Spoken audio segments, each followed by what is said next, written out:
കൗതുകമുള്ളൊരു വിഷയമാണ് ഇന്നത്തെ സ്റ്റോറി. നസീർ സാറിനെ കുറിച്ച് എത്ര വേണമെങ്കിലും പറയാനുള്ള കഥകളുണ്ട്. അത് കേൾക്കാൻ ഇഷ്ടം പോലെ ആൾക്കാരുമുണ്ട്. ഒരുപാട് പേർ എന്നെ വിളിച്ച് എന്താണിപ്പോൾ നസീർ സാറിൻ്റെയും സത്യമാഷിൻ്റെ ഒന്നും ഒരു കഥയും കാണില്ലല്ലോ എന്ന് പലരും ചോദിക്കാറുണ്ട്. പ്രേം നസീർ എന്ന നിത്യഹരിത നായകൻ, എവർഗ്രീൻ ഹീറോ, എത്ര സിനിമകളിൽ അഭിനയിച്ചിരുന്നു എന്നുള്ളത് ഇന്നും പലരും പല വഴിക്കൊക്കെയാണ് എഴുതുന്നത്.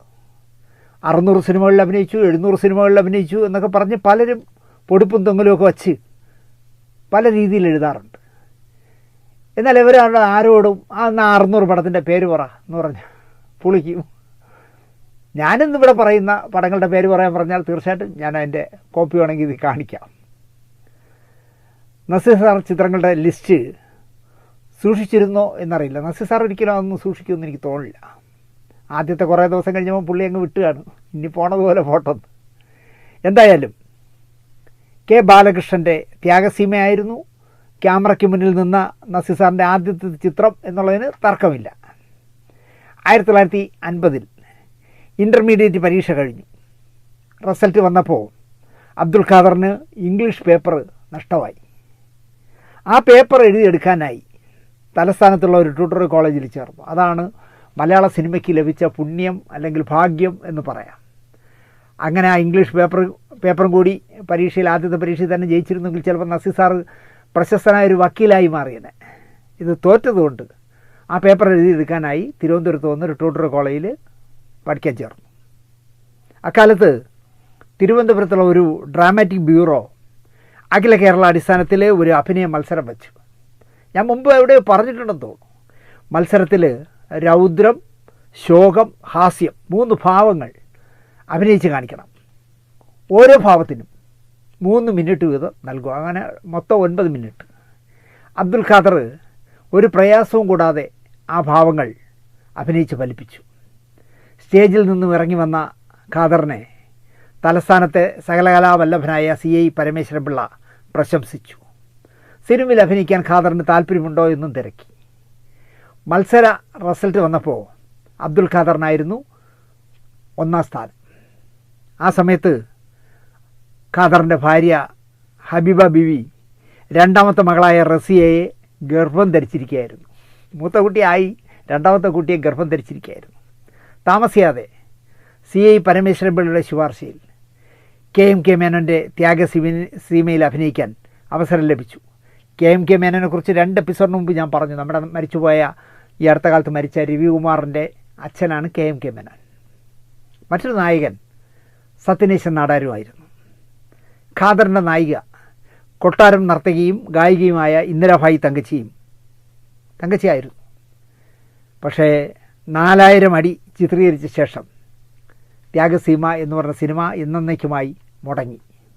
പിന്നാലെ ഖാദറിൻ്റെ അനുജൻ വഹാബിനായി നാടകമെഴുതിയിരുന്ന മുൻഷി പരമുള്ള വഴി മരുമകൾ എന്ന സിനിമയിലെത്തി സേലത്ത്.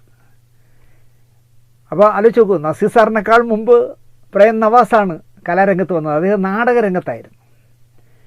പോൾ കല്ലിങ്കൽ നിർമ്മിച്ച് ചാരി സംവിധാനം ചെയ്ത മരുമകളോടെ അബ്ദുൽ ഖാദർ വാർത്തയിൽ ഇടം നേടി.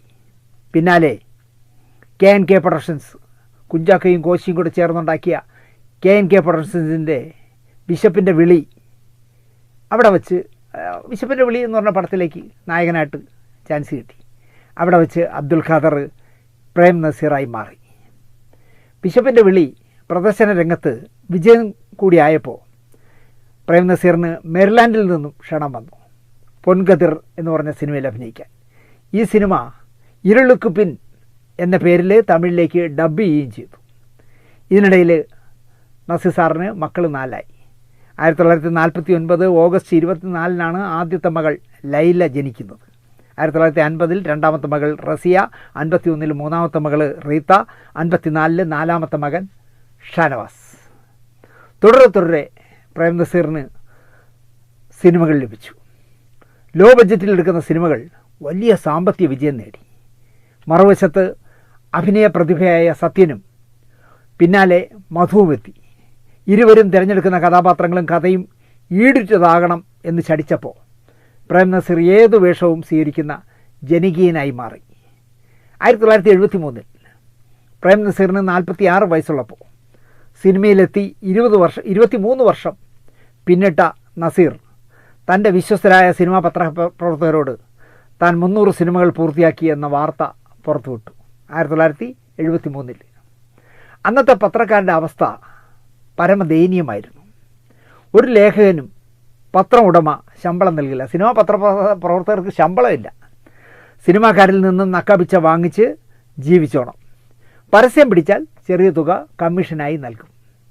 മലയാള സിനിമയിൽ ഏറ്റവും കൂടുതൽ സമ്പാദിക്കുന്നയാൾ അക്കാലത്ത് പ്രേം നസീറായിരുന്നു. സിനിമാ ലേഖകരെ ഏറ്റവും അധികം സഹായിച്ചിരുന്നതും സ്വാഭാവികമായും പ്രേം നസീറായിരുന്നു. അതുകൊണ്ട് തന്നെ നിത്യഹരിത നായകനായ വാനോളം പുകഴ്ത്തി എഴുതാനും ഫോട്ടോകളുടെ ബ്ലോക്കുകൾ കൊടുക്കാനും പത്രക്കാർ മത്സരിച്ചിരുന്നു.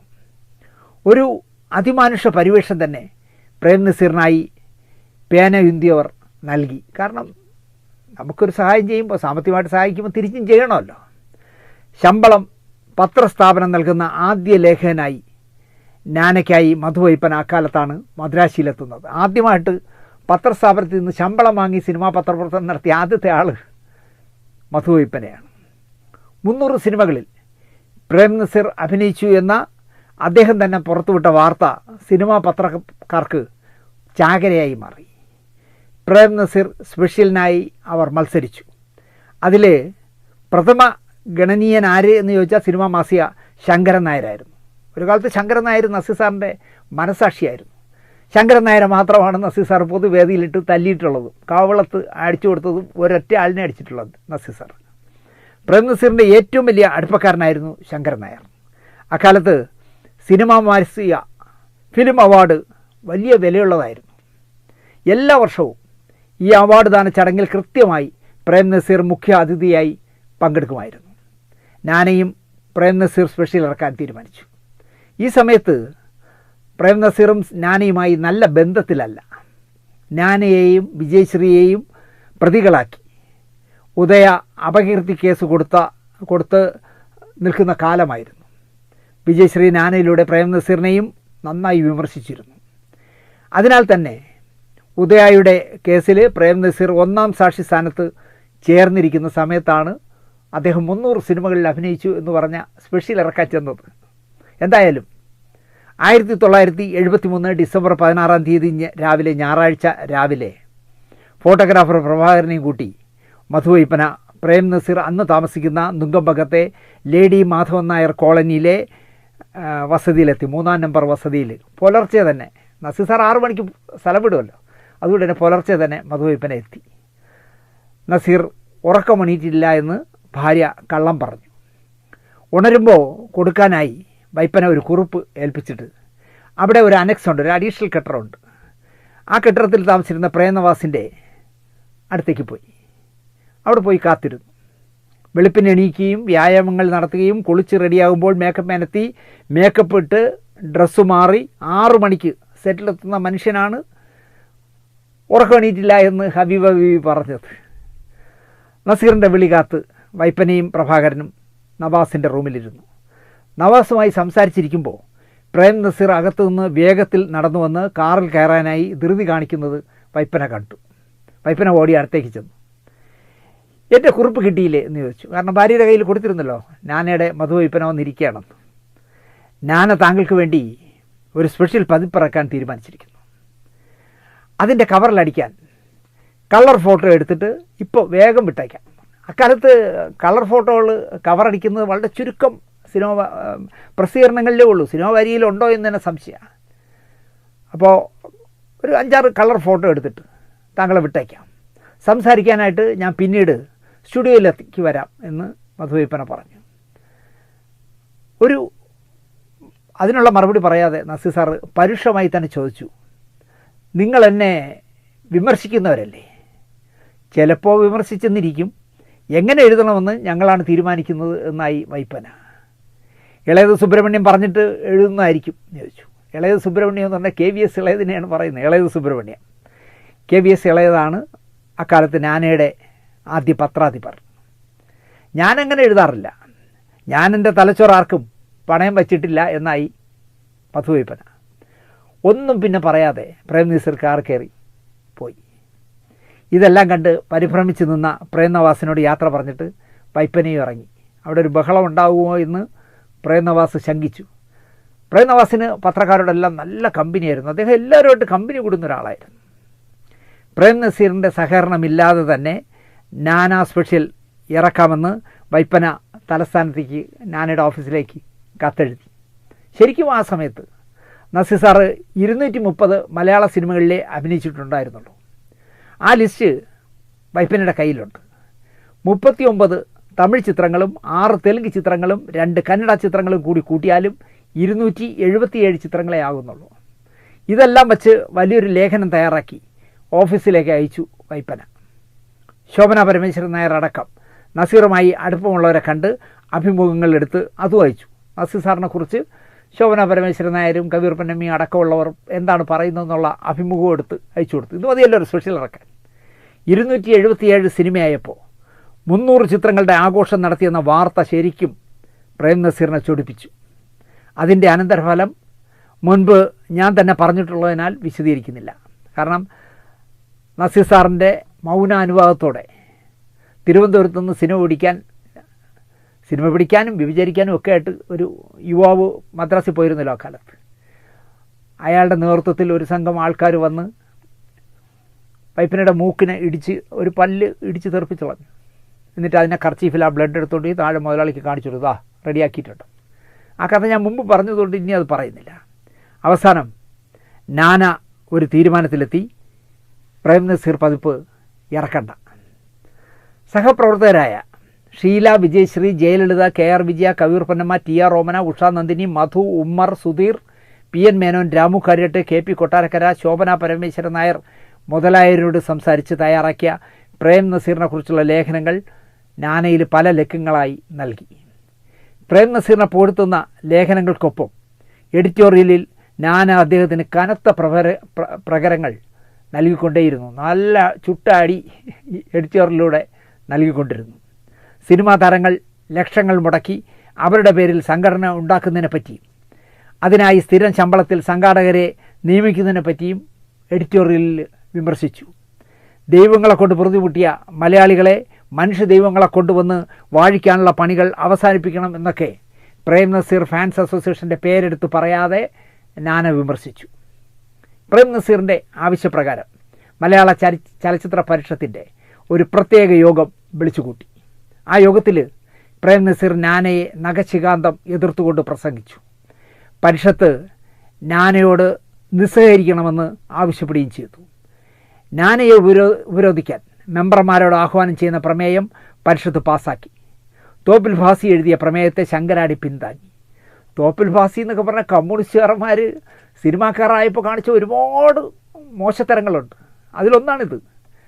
ഒരു പത്രം വിമർശിച്ചാൽ ആ പത്രത്തെ ബാൻ ചെയ്യണം. ഇവിടെ കലാകാരൻ്റെ ആവിഷ്കാര സ്വാതന്ത്ര്യത്തിനൊക്കെ വേണ്ടി മരിക്കുന്നതുവരെയും ഭാസി സാർ സംസാരിച്ചിട്ടുണ്ട്. തോപ്പിൽ ഭാസി അദ്ദേഹമൊക്കെ ചെയ്തിരിക്കുന്നത് നസീർ സാറിനെയൊക്കെ സുഖിപ്പിക്കാനായിട്ട്. അദ്ദേഹമാണ് പ്രമേയം അവതരിപ്പിച്ചത്. മറ്റൊരു കമ്മ്യൂണിസ്റ്റുകാരനായ ശങ്കരാടിയാണ് പിന്താങ്ങിയത്. യോഗത്തിൽ പങ്കെടുത്ത പി ഭാസ്കരൻ, KS സേതുമാധവൻ സാറിൻ്റെ അനുജൻ KSR മൂർത്തി, MO ജോസഫ് എന്നിവർ നാനയ്ക്കെതിരെ സംസാരിച്ചതേയില്ല. അവർ നിശബ്ദത പാലിച്ചു. പ്രമേയത്തെ എതിർത്ത്, നല്ല രസമാണ് കേട്ടോളണം, പ്രമേയത്തെ എതിർത്ത് ഷീല, PA ബക്കർ, കബീർ പൊന്നമ്മ, സേതുമാധവൻ എന്നിവരിൽ നിന്ന് പ്രസ്താവനകൾ എഴുതി വാങ്ങി വൈപ്പന നാനയ്ക്ക് അയച്ചു കൊടുത്തു. അത് അച്ചടിച്ചും വന്നു. ഈ നാനയ്ക്കെതിരെയുള്ള ഉപരാധം തെമ്മാടിത്തരമാണെന്ന് പറഞ്ഞ് ഇവരെല്ലാം സംസാരിച്ചത്. അതിൽ ഷീല വരെ ഉണ്ട് എന്നുള്ളതാണ്. ഇങ്ങനെ കൊണ്ടും കൊടുത്തും വൈപ്പന നാനയുടെ ലേഖകനായും എഡിറ്ററായും ഉണ്ടായിരുന്ന കാലമത്രയും നീതിക്കായും സത്യത്തിനായും പേന കൊണ്ട് പോരാടി. പറഞ്ഞു തുടങ്ങിയത് പ്രേം നസീർ എത്ര സിനിമകളിൽ അഭിനയിച്ചു എന്നതാണ്. 300 സിനിമയായതിൻ്റെ സപ്ലിമെൻറ്റിൽ നിന്നും നമ്മുടെ വിഷയം വഴിമാറിപ്പോയി. 1952 പുറത്തു വന്ന മരുമകൾ മുതൽ 1990 അവസാനം റിലീസായ കടത്തനാടൻ അമ്പാടി വരെ മലയാളത്തിൽ 500 സിനിമകൾ നസീർ സാറിൻ്റേതായി സ്ക്രീനിലെത്തി. ചില ചിത്രങ്ങൾ പല ഘട്ടങ്ങളിലായി പൂർത്തിയാകാതെ വഴിക്ക് കിടന്നു. മരുമകളിലെ കഥാപാത്രത്തിൻ്റെ പേര് രവി എന്നായിരുന്നു. കടത്തനാടൻ അമ്പാടിയിൽ പയ്യമ്പള്ളി ചന്തു എന്നായിരുന്നു ക്യാരക്ടറുടെ പേര്. അഭിനയിച്ച 500 കഥാപാത്രങ്ങളിൽ ഏറിയ പങ്കും ചന്ദ്രൻ, വേണു, രവി, ഗോപി എന്നിവരായിരുന്നു. എടാ ഗോപി എന്നൊക്കെ പറഞ്ഞ് ആറന്മുള പൊന്നമ്മ വിളിക്കുന്ന എത്ര സിനിമയും നമ്മൾ കണ്ടു.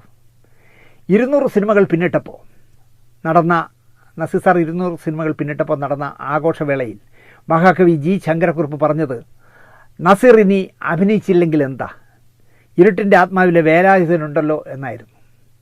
പടയോട്ടത്തിലെ ആറേക്കാട് അമ്പാടി തമ്പാൻ എന്ന ഉദയൻ തിരുമേനിയെ എന്നും അഭിമാനിക്കാനായി ഉണ്ട് എന്ന് പറയാൻ ശങ്കരക്കുറുപ്പില്ലാതെ പോയി. ശങ്കരക്കുറുപ്പ് മരിച്ചതിന് ശേഷമാണല്ലോ പടയോട്ടം വന്നത്. വൈശാലിയുടെ 110ാം നാൾ എറണാകുളത്ത് ആഘോഷിക്കുമ്പോൾ പ്രേം നസീർ ആയിരുന്നു മുഖ്യ അതിഥി. പ്രേം നസീറിൻ്റെ മുന്നിൽ വച്ച് MT വാസുദേവൻ നായർ തന്നെ ജി ശങ്കരക്കുറുപ്പ് പറഞ്ഞ ഇനി ഇരുട്ടിൻ്റെ ആത്മാവിൽ അഭിനയിച്ച പ്രേം നസീർ ഇനി അഭിനയിച്ചില്ലെങ്കിലും പ്രശ്നമില്ല എന്ന് പറഞ്ഞത് MT എടുത്ത് കോട്ട് ചെയ്തു പ്രസംഗത്തിൽ. പ്രേം നസീർ പങ്കെടുത്ത അവസാന പൊതുപരിപാടിയാണ് വൈശാലിയുടേതെന്ന് അന്ന് അവിടെ പങ്കെടുത്ത ആരും കരുതിയില്ല. കാരണം അദ്ദേഹം വളരെ സന്തോഷവാനായി പൊട്ടിച്ചിരിച്ചുകൊണ്ട് എല്ലാവരോടും കുശലം പറഞ്ഞുകൊണ്ട് സുസ്മേരവദനായാണ് ആ ചടങ്ങിൽ ആദ്യാവസാനം വരെ പങ്കെടുത്തത്. കടത്തനടൻ അമ്പാടിക്ക് ഷമ്മി തിലകനാണ് നസീർ സാറിന് ശബ്ദം നൽകിയത്. 34 സിനിമകളിൽ പ്രേം നസീർ ഡബിൾ റോളിലായിരുന്നു. ഇന്ത്യൻ സിനിമയിൽ മറ്റൊരു നടനും ഇത്രയും ഇരട്ട വേഷം ചെയ്തിട്ടില്ല. പുഷ്പാഞ്ജലി, എറണാകുളം ജംഗ്ഷൻ, കടമറ്റ തച്ചൻ 3 സിനിമകളിൽ നസീർ സാർ 3 വേഷങ്ങളിൽ അഭിനയിച്ചു. പ്രേം നസീർ ആയി തന്നെ 4 സിനിമകളിൽ അഭിനയിച്ചു. ഇവയിൽ ലെൻ രാജേന്ദ്രൻ്റെ പ്രേം നസീറിനെ കാണാനില്ല എന്ന ടൈറ്റിൽ റോളിലും നസീർ സാറായിരുന്നു. ആദ്യ സിനിമാസ്കോപ്പ് തച്ചോളി അമ്പു, നസീർ സാറായിരുന്നു നായകൻ. ആദ്യ 70mm സിനിമ പടയോട്ടം, നസീർ സാറായിരുന്നു നായകൻ. ഇന്ത്യയിലെ ആദ്യത്തെ 3D ചിത്രം മൈ ഡിയർ കുട്ടിച്ചാത്തൻ, അതിൻ്റെ അവതാരകനായി പടം തുടങ്ങുമ്പോൾ ആദ്യം നസീർ സാറാണല്ലോ വന്നു നിന്നിട്ട് നമുക്ക് 3Dയെക്കുറിച്ചും കന്നഡ വയ്ക്കേണ്ടതിനെക്കുറിച്ചും ഒക്കെ സംസാരിച്ച് നിന്നിട്ട് ഇനി കന്നഡ വയ്ക്കൂ, നമുക്ക് സിനിമ തുടങ്ങാം എന്ന് പറഞ്ഞിട്ട് പ്രൊജക്ടർ ഓൺ ചെയ്യുന്നത്. അങ്ങനെ അവതാരകനായും നസീർ സാർ ആദ്യത്തെ 3D സിനിമയിലുണ്ടായിരുന്നു. പ്രേം നസീറിൻ്റെ 31 സിനിമകൾ തമിഴിലേക്ക് ഡബ് ചെയ്തിട്ടുണ്ട്. എൻ ശങ്കരൻ നായരുടെ തരൂ ഒരു ജന്മം കൂടി എന്ന സിനിമ, നസീർ സാർ നായകനായ സിനിമ സെൻസർ കഴിഞ്ഞുവെങ്കിൽ പോലും തിയേറ്ററിലെത്തിയില്ല. തമിഴിലെ ആദ്യ സിനിമ തൈ പിറന്താൽ വഴി പിറക്കും 1958 റിലീസായ സിനിമയ്ക്ക് പുതുമുഖ നടനുള്ള പേശുംപടം അവാർഡ് നസീർ സാറിന് കിട്ടി. ഈ സിനിമ നിർമ്മിച്ച് സംവിധാനം ചെയ്ത വേലൻ ഈ സിനിമയുടെ ലാഭത്തിൽ നിന്നും കിട്ടിയ വരുമാനം കൊണ്ട് അരുണാചലം എന്ന് പറഞ്ഞ സ്റ്റുഡിയോ പടുത്തു. 1958 തൈ പിറന്താൽ വഴി പിറക്കും മുതൽ മുരടൻ മുത്തു വരെ 23 സിനിമകളിലാണ് തമിഴിൽ നസീർ സാർ അഭിനയിച്ചത്, അല്ലെങ്കിൽ റിലീസായത്. 3 തമിഴ് സിനിമകൾ പൂർത്തിയായിട്ടും തിയേറ്ററിലെത്തിയില്ല. നെയ്യാറ്റിങ്കര കോമളം മുതൽ 110-ലധികം നായികമാർ പ്രേം നസീറിൻ്റെ കൂടെ അഭിനയിച്ചു. 1952 പുറത്തു വന്ന ബിഷപ്പിൻ്റെ വെളിയിൽ അഭയദേവ് എഴുതി PS ദിവാകർ സംഗീതം നൽകി ജോസ് പ്രകാശ് പാടിയ ഒരു പാട്ടടക്കം, ജോസ് പ്രകാശ് അതിലൊരു പാട്ട് പാടിയിട്ടുണ്ട്. 5 പാട്ടുകളുണ്ടായിരുന്നു. 5 പാട്ടിലും പാടി അഭിനയിച്ചത് നസീർ സാറായിരുന്നു. 1960 പുറത്തു വന്ന സീത എന്ന് പറഞ്ഞ സിനിമയിൽ ശ്രീരാമനായിരുന്നു പ്രേം നസീർ, ലക്ഷ്മണനായി പ്രേംനവാസ്, സീതയായിട്ട് കുശലകുമാരിയുമായിരുന്നു. ഈ ചിത്രത്തിനായി അഭയദേവ് എഴുതി ദക്ഷിണാമൂർത്തി സംഗീതം നൽകി P സുശീല പാടിയ പാട്ട് പാടി ഉറക്കാൻ ഞാൻ താമരപ്പും പൈതലേ എന്നുള്ള പാട്ട് സൂപ്പർ ഹിറ്റായി എന്നല്ല, കാലാതിവർത്തിയായ മലയാളി ഉള്ളിടത്തോളം കാലം ഏറ്റവും പ്രശസ്തമായ താരാട്ട് പാട്ടായി മാറി. 1961 ജ്ഞാനസുന്ദരിയിലെ അഭയദേവ് ദക്ഷിണാമൂർത്തി കമുകറ ടീമിൻ്റെ മിണ്ടാത്തത് എന്താണ് തത്തെ വലിയ ഹിറ്റായ പാട്ടാണ്. 1962 ലൈല മഞ്ജുനുവിൽ P ഭാസ്കരൻ എഴുതി MS ബാബുരാജ് സംഗീതം നൽകി KP ഉദയഭാനു പാടിയ ചുടു കണ്ണീരാലൻ ജീവിതകഥ എന്ന് പറഞ്ഞൊരു വിരഹഗാനമുണ്ട്. ഇവിടെ മുതൽ പ്രേം നസീറിൻ്റെ സിനിമകളിൽ സൂപ്പർ ഹിറ്റായ പാട്ടുകളുടെ ആഘോഷമായിരുന്നു എന്ന് പറയാം.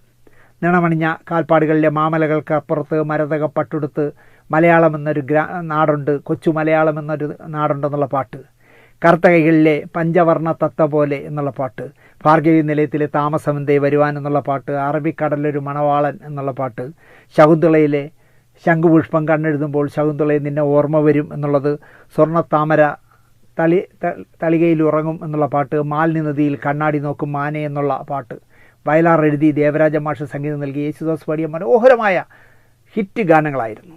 ഇങ്ങനെ സൂപ്പർ ഹിറ്റ് പാട്ടുകൾ പ്രേം നസീർ സിനിമകളിലെ അവിഭാജ്യ ഘടകമായിരുന്നു. 523 സിനിമകളിൽ അഭിനയിച്ച നസീർ സാർ 650 സിനിമകളിൽ അഭിനയിച്ചു എന്നൊക്കെ പലരും എഴുതി കാണാറുണ്ട്. 2006 ഒക്ടോബർ 19 ശനിയാഴ്ചത്തെ മലയാള മനോരമ പത്രത്തിൽ ചെറമംഗലം രാമകൃഷ്ണൻ എന്നയാളെപ്പറ്റി ബെർലി തോമസ് എഴുതിയ ഒരു ലേഖനമുണ്ട്. 2006 അപ്പോൾ ഇപ്പോൾ 2006 എന്ന് പറയുമ്പോൾ 14, 5, 19 വർഷം മുമ്പ് ശശികുമാറിൻ്റെ കരിപുരണ്ട ജീവിതങ്ങൾ എന്ന് പറഞ്ഞ് ജയനും ജയഭാരതിയൊക്കെ ഉള്ള കരിപുരണ്ട ജീവിതങ്ങൾ എന്ന് പറഞ്ഞ സിനിമ പ്രേം നസീറിൻ്റെ 500ാമത് സിനിമയാണെന്നും 500ാമത്തെ സിനിമയ്ക്ക് അറം പറ്റിയ പേര് ഇടാൻ പാടില്ലായിരുന്നു എന്നുമൊക്കെ അക്കാലത്ത് വലിയ വാർത്ത ഉണ്ടായിരുന്നു. കരിപുരണ്ട ജീവിതമൊന്നും ഇടാൻ പാടില്ല, 500 പടമാകുമ്പോൾ അങ്ങനെ ഒന്നും ഇട്ടുകൂടാന്നൊക്കെ പറഞ്ഞിരുന്നു. പക്ഷേ പേരത് തന്നെ ഇടുകയും സിനിമ നന്നായിട്ട് ഓടുകയും ചെയ്തു. 600 സിനിമകൾ പിന്നിട്ടപ്പോഴാണ് ഗിന്നീസ് ബുക്കിൽ പ്രേം നസീർ ഇടം പിടിച്ചതെന്നും 37 തമിഴ് സിനിമകളിലും 7 തെലുങ്ക് ചിത്രങ്ങളിലും 2 കന്നഡ ചിത്രങ്ങളിലും ഉൾപ്പെടെ 70കളിൽ 300 സിനിമകളിൽ നസീർ സാർ നായകനായി റെക്കോർഡിട്ടെന്നും 1979 അദ്ദേഹത്തിൻ്റെ 500ാമത്തെ ചിത്രം പൂർത്തിയാക്കിയെന്നും ഇത് നുണയാണ്, ഗിന്നീസ് ബുക്ക് കള്ളം പറയുന്നു, അല്ലെങ്കിൽ ഗിന്നീസ് ബുക്കിനോട് ആരോ കള്ളം പറഞ്ഞു എന്നൊക്കെ ഈ സിനിമ റിസർച്ച് ചെയ്യുന്ന ചെറമംഗലം രാധാകൃഷ്ണൻ മനോരമയിൽ അന്ന് എഴുതിയിരുന്നു. ഇതിൽ രസം എന്താണെന്ന് ചോദിച്ചാൽ അദ്ദേഹം കന്നഡ സിനിമയിലൊന്നും അഭിനയിച്ചില്ല, തെലുങ്ക് സിനിമയിലും അഭിനയിച്ചില്ല. അത് മലയാള സിനിമ ഡബ് ചെയ്ത് ഇറക്കിയതാണ്. പക്ഷേ അതിനെല്ലാം വേറെ ചിത്രങ്ങളായിട്ട് കണക്ക് കൂട്ടി എന്നുള്ളതാണ് രസം. 529 സിനിമകളിലേ അദ്ദേഹം അഭിനയിച്ചിട്ടുള്ളൂ എന്ന് സിനിമാ ഗവേഷകനായ ചെറമംഗലം രാധാകൃഷ്ണൻ പറയുന്നു. പ്രേം നസീർ അഭിനയിച്ച തമിഴ് സിനിമകളിൽ 37 അല്ല 24 ആണ് എന്നും 71 സിനിമകൾ വെറുതെ എഴുതിവിടുന്നതാണെന്നും ചെറമംഗലം രാധാകൃഷ്ണൻ പറയുന്നു. ജോൺ വെയിൻ എന്ന് പറഞ്ഞ ഹോളിവുഡ് നടൻ്റെ റെക്കോർഡാണ് നസീർ സാർ മറികടന്നത്. ജോൺ വെയിൻ 200 സിനിമകളിൽ നായകനായി. 200ൻ്റെ ഇരട്ടിയും പിന്നെ അതിൻ്റെ പകുതിയും കഴിഞ്ഞു പോയി നസീർ സാർ എന്നുള്ളതാണ്. അതുകൊണ്ട് തന്നെ ഇനി ഒരിക്കലും വേറൊരാളിന് നസീർ സാറിനെ കടത്തി വെട്ടി പോകാൻ കഴിയില്ല എന്നുള്ള ഒരു ഉറപ്പാണ്. രസകരമായ ഒരു വിഷയമായിരുന്നു. ഇനിയെങ്കിലും നസീർ സാർ 600 സിനിമകളിൽ അഭിനയിച്ചു, 700 സിനിമകളിൽ അഭിനയിച്ചു, 590 സിനിമകളിൽ അഭിനയിച്ചു എന്നൊന്നും പറയരുത്. അതിനുവേണ്ടിയാണ് ഈ എപ്പിസോഡ് ഞാൻ ചെയ്തത്. നിങ്ങൾക്ക് ഇഷ്ടപ്പെട്ടിരിക്കും എന്ന് കരുതുന്നു. നസീർ സാറിനെ പറ്റി പറയാനുള്ള കഥകൾ ഇനിയും ഒരുപാട് എൻ്റെ കയ്യിലുണ്ട്. ഇടയ്ക്കിടയ്ക്ക് പുട്ടിന് പീരിയിടുന്നത് പോലെ ഇടയ്ക്കിടയ്ക്ക് നമ്മളെ വർത്തമാനകാല മലയാള സിനിമയെക്കുറിച്ച് പറയുന്നതിനിടയിൽ നസീർ സാറിൻ്റെയും സത്യമാഷിൻ്റെയും ജയേട്ടൻ്റെയും ഒക്കെ കഥകൾ ഇനിയും പറയാമെന്ന് പറഞ്ഞുകൊണ്ട് ഈ എപ്പിസോഡ് നിങ്ങൾക്ക് ഇഷ്ടപ്പെട്ടിരിക്കുമെന്ന് വിശ്വസിച്ചുകൊണ്ട് നിർത്തുന്നു. നന്ദി, നമസ്കാരം.